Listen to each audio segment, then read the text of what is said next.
Greetings LEGO and D&D nerds, my name is Ian, and welcome to Brick Bestiary, the show where we build D&D creatures out of LEGO bricks. This month I'm tackling a gargantuan project, turning the Ninjago Source Dragon of Motion into Tiamat. We've got 2 heads down and 2 to go, not counting the one that's already on the dragon, so today let's tackle the green dragon head.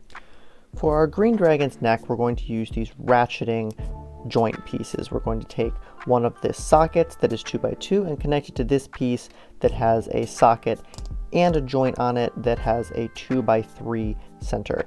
We'll snap them together, and then on the underside of the 2x2 we're going to place a 2x4 plate and then 2 of these bricks that have a Technic axle hole, so we can accept a 3 stud long axle that will connect into the side stud of one of these bionicle joint pieces. We'll put a 2x3 plate on the bottom of this one, and then in this olive green color I'm going to take a 2x4 and connect it to the bottom, overlapping on this side. Over here I'm going to take 2 of these wedge pieces and place them like this. You could use another 2x4, but I have a whole lot of these that I got from the Pick-a-Brick wall and not as many of the 2x4s, which I need to save one for here so that it can overlap the edge. Next, I'm going to take 2 more of these 2x2 wedges and connect them together like this. I'm going to put the top one on this end stud here so that it overhangs and it covers this joint a little bit. I'll then stack another one on top and take a final one to put next to that, but turn the other way so that it rounds itself out, just like that. Then I'm going to start adding these 2x2 angle brackets, one here and here, and then one right here and here. A 2x2 plate will go on this end, and a 1x2 plate here, and then a 1x2 plate here also to fill in that space. Now I'm going to take one of these 2x4 wedge pieces and I'm going to connect a 2x4 tile on top of it. I'll flip that over and put a 1x1 at the back corner, and then one of these green 2x1 tooth pieces here, then a 1x2 to overhang on the end. I'll flip it back over and put a quarter round tile right here, and I'm going to make one more of these but mirrored using the opposite side wedge piece, so when I put it together like this, we get 2 mirror images. This one is going to connect to this angle bracket right here. We want 1 stud overlapping at the back, and then this one will go on this side in the same orientation. Then I'm going to take 2 of these 2x3 bricks that have this rounded piece at the end. I'm going to put one right here and one right here, and put a tile in the center to connect them together like that. Now I'm going to take a 2x4 plate and stack a 1x2 plate on the end, which I'll use to fill in the bottom of one of these big 4x6 triangular slope pieces. That is going to connect to the back side of this piece here onto that snot stud. It should line up at the end of these studs, and obviously it can't go further back because of this bionicle joint here, and then it'll line up with the front there. Then on this side I'm going to take a 1x2 in pretty much any color and place it on the second 2 studs of this. I'll set that down for a second and grab a 2x4 plate, which I will take 2 of these wedge pieces that have an inset stud, place them on the bottom here and here, and a tile will go on top in line with them. Then I'm going to take a 2x2 slope, connect that on the end, and this cut out 3x4 triangle piece will go here, clipping onto the bottom so that it lines up like that. I'm going to clip this piece onto the front like this so that it lines up touching this end, and then I'll take another one of these large pieces and connect it over these end studs just like that. And then for the final piece of our neck, I'm going to take a 2x8 plate and I'm going to connect 2 2x3 sloped pieces into the center like that, with a jumper tile on each end and a 2x2 jumper tile right in the middle. That is going to snap right onto the top of our neck piece here, and into each of these studs on the jumper tiles I'm going to place one of these black horn pieces.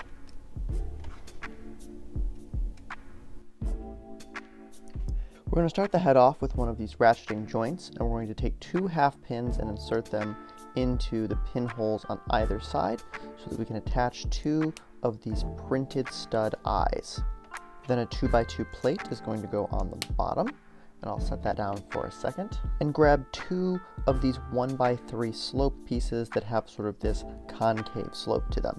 I'm going to lock them together at the back here with a 1x2, and then I'm going to take these 2 1x2 L brackets and put them on the bottom here. I'll put another 2x2 plate on this end and take these 2 smaller 1x2 slopes and put them end to end like this with another 1x2 underneath. Then I'm going to take these dark red 1x4s and add them to this end, and then 2 more of these angle brackets will go underneath there. A 2x3 plate will then connect this front part of the snout to the eye assembly, and we'll fill in this space with a 1x2. I'm going to put these 2 teeth on the front that are kind of these angled down ones, and then stack a plate and a double wide cheese slope on top of that to round out the front. Now I'm going to take this green car fender piece, and I'm going to take 2 jumper tiles and attach them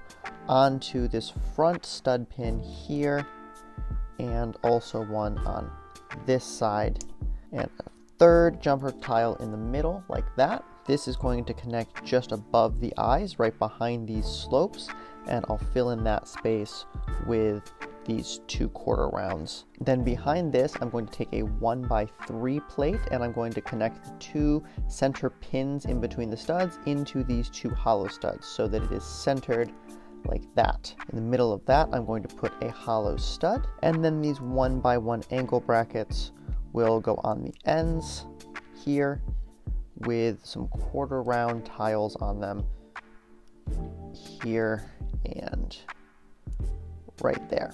Then I'll take these 2x1 tooth tiles that have 3 teeth on them and put them on the exposed studs there, cover over the edge with these 1x2 slopes, just like that. Now we're going to take a look at what we need for the lower jaw. We're going to start with a 1x3 plate, and onto that we're going to put another of these 1x2 tooth tiles, and then I'm going to put a slope on the end here, and on the underside of that slope a single 1x1 tooth tile like this. Then I'm going to make one in the opposite direction, so I'm going to put the teeth on this end and then the slope and the other tooth so that these are mirrored like this. And I'm going to put one of these snot bricks with studs on all the sides at the end here. I want the downward stud pointing back and the top stud facing out toward the chin. And then a second one is going to go here. I want to put the hollow stud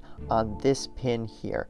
That way they are spaced out correctly, and I can take this tile and set it right on top. I'll put the other tooth panel on the other side, and a 1x1 brick will go into the back like that. Then on the bottom we're going to take a 2x2 tile and put the center stud over this snot brick, and another of these 1x2 concave slopes is going to go on the front to give our green dragon a sort of defined chin shape, and I'm going to put a double cheese slope on the front to give us some shaping there. Next we're going to put a cheese slope on the back of this brick here, and I'm going to take these hinge pieces now that are 1x4 and bend in the middle. I'm going to take a 1x1 and place it on the inside of the slope here, and then connect the open stud right behind the tooth like this. The hinge should go down, and we're going to do the same thing on the other side with the 1x1 and then connect the hinge so that it hinges down. I'm then going to hinge this one out of the way so I can take one of these headlight bricks and attach the snot stud onto the end of the hinge piece, and then I will switch and do this one just like that. Then I'm just going to lock these hinges and teeth in place with these 2x3 wedge plates like that, and put these little half round tiles on the ends to give us some shaping. Now, right before I connect the jaws together, I'm going to put a 1x2 at the back and then connect these 2 headlight bricks right behind it. Then I'm going to take an upward 2x1 angle bracket, place it there at the back with a double cheese slope on the snot studs, and then I'm going to take this inverted 2x2 slope piece and lock that bottom jaw in place. I'm going to fill in this gap with a green bar clip, and then I'm going to take 2 more of these 1x3 concave slopes and put one here and one here to shape the face a little more. Now I'm going to take 2 more of these hinge pieces and place them on the other hinges, but these ones are going to angle up and behind the eye, one on each side, here, there. And then on the upper half of those hinges, I'm going to place 2 more of these wedges with a jumper tile on each one. Then 2 more of these 1x3 concave slopes are going to go on the sides. One will go here and one on this side. I just need to angle the wedge so that the stud slips right past it. It's a little bit tight, but it'll hold it all together very securely. Then to add some spikiness, I'm going to take these 2 1x2 wedges with this recessed plate stud, and I'm going to put one here on the jumper tile and another one on that side. And then we'll add some horns. I'm going to take this small black horn and put it in this front jumper tile stud, and this larger black claw piece will go in the hollow stud behind it. Then I'm going to take this 1x2 slope and a black 1x1 tooth plate and put them together to make a horn that I will clip into this exposed stud here. And of course we'll do the same thing on this side. And that is our green dragon head. We can bring our neck back in and connect these joints together. And there is our green dragon head for Tiamat. And so that is our green Tiamat head. Be sure to let me know in the comments below how you think this guy turned out. This one was certainly the most challenging to build, just kind of given my collection of green pieces I had to work with or was able to easily source while I was making this project. It's probably my least favorite just by process of elimination, although I do think it turned out pretty good, and I like the kind of crocodile-y profile of the green dragon head, and I think we managed to decently capture that here. I just realized one of his spines fell on the floor while I was gesturing with him. That whole time he was missing a spine. Anyway, if you're excited to see the last dragon head and how this whole thing comes together, be sure to like and subscribe so you don't miss the next episode of Tiamat.